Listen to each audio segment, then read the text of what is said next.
PTI धरने पे आप पूरी नलों के साथ पहुंचे हो जी। शामिल हुए नरेश प्रधान जी भी, जिला प्रधान जी भी हैं। क्या कहना चाहेंगे, क्या आश्वासन आपने इन लोगों को दिया है? देखिए, ये ठीक है कि सुप्रीम कोर्ट का फैसला है, लेकिन सुप्रीम कोर्ट के फैसले के अलावा भी विकल्प बहुत है सरकार के पास। ये लोग कहाँ जाएं जिन्हें 10-10 साल नौकरी कर ली, अब ये ओवरेज हो गए, अब कहीं नौकरी लगने के लायक रही नहीं है अगर नए सिरे से लगाएंगे तो। और फिर ये सरकार तो नौकरी वैसे भी नहीं दे रही, इन्होंने तो ये कह दिया कि 1 साल तक कोई नौकरी नहीं देंगे। जो 1 साल में बच्चे बेरोजगार हो जाएंगे, लाखों की संख्या है उनकी।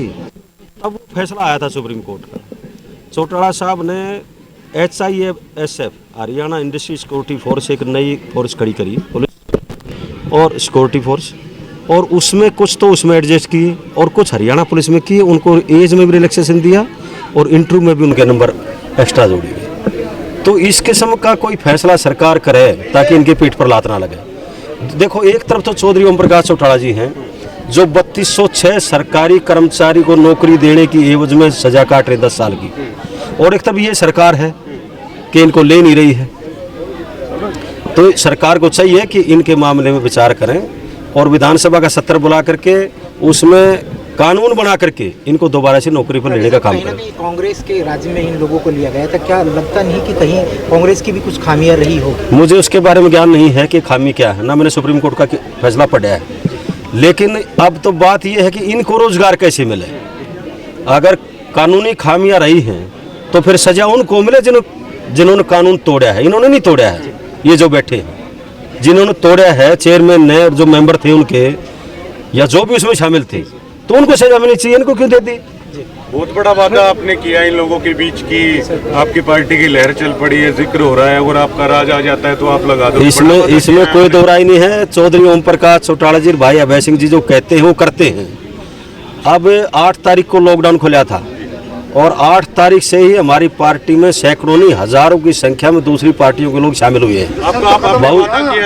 मैं कहने लग रहा हूँ, हमारी पार्टी की सरकार आएगी, इंडियन नेशनल लोकदल पार्टी की तरफ से भाई अभय सिंह चौटाला जी मुख्यमंत्री बनेंगे, कानून बना करके उनको दोबारा से रोजगार देने का काम करेंगे। विधानसभा सत्र अगर आता है तो क्या विधानसभा सत्र आएगा, भाई अभय सिंह चौटाला जी जोर शोर से इनकी बात उठाएंगे। सुप्रीम कोर्ट का फैसला है तो क्या पार्टी इसमें कुछ फैसला अपना दे पाएगी? मौजूदा सरकार की बात करें तो वो क्या कर सकती है? मैं एक बात आपसे, आप सबको पता है इस बात का, आप तो मीडिया से जुड़े हुए लोग हो। आज से लगभग 30 साल पहले शाहबानो का केस आया था जिसमें सुप्रीम कोर्ट का फैसला था, किसी सरकार ने उसको लागू नहीं किया। कांग्रेस की सरकार भी चली गई, बीजेपी की सरकार चली गई।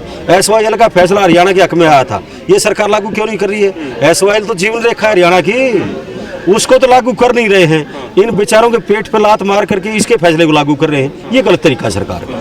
जेजेपी के लोग टूट के आ रहे लगातार, जेजेपी, बीजेपी, शिवसेना, कांग्रेस और बहुजन समाज पार्टी सारे के साथ इसलिए टूट करके आ रहे हैं कि आज अगर हरियाणा में कोई मर्द आदमी है जो अपनी बात पर कायम रह सकता है, उसका नाम चौधरी अभय सिंह चौटाला है। गुड़िया खाब आपके संपर्क में बताई जा रही है इनेलो पार्टी की? सारी खापे संपर्क में हैं और बहुत से धमाके में धमाका होगा, चिंता ना करो।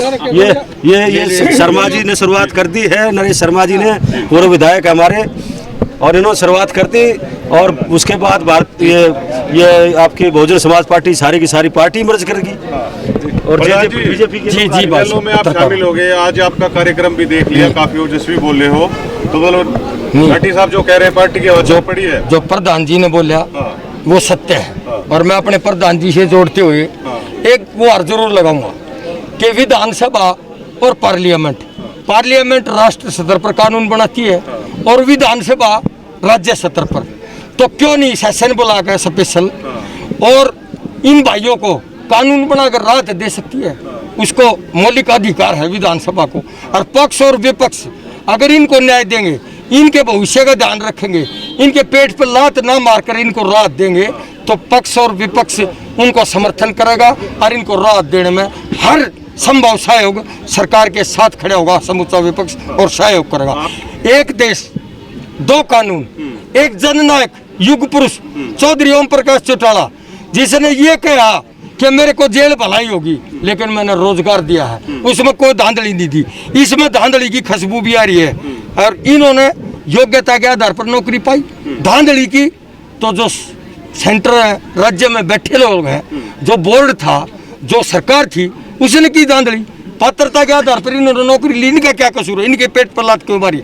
अगर कोई कार्रवाई करनी है तो रिजल्ट में धांधली करने वाले अधिकारियों पर की जाए, सरकार पर की जाए, न कि इनके पेट पर लात मारी जाए। एक देश और दो कानून।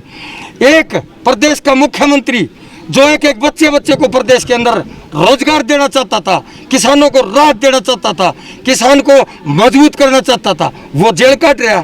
अरे एक सरकार जिसने इनके साथ धांधली कर दी, जो खुद दोषी है, वो एक पीड़ित जो कर्मचारी है वो सजा भुगत रहे। एक देश दो कानून, एक में तो लीडर सजा काट रहा है, एक में कर्मचारियों को सजा दी है। तो ये एक देश में दो कानून नहीं चलेंगे, बिल्कुल ये तानाशाही है। और मैं कहूँगा भगवान इस खट्टर को सद्बुद्धि दे और इन कर्मचारियों की सुध ले और उनको जल्दी से जल्दी राहत दे। ये INLD पार्टी की तरफ से आग्रह करते हैं, प्रार्थना करते हैं, अपील करते हैं कि इनको राहत दे सरकार। धन्यवाद। जय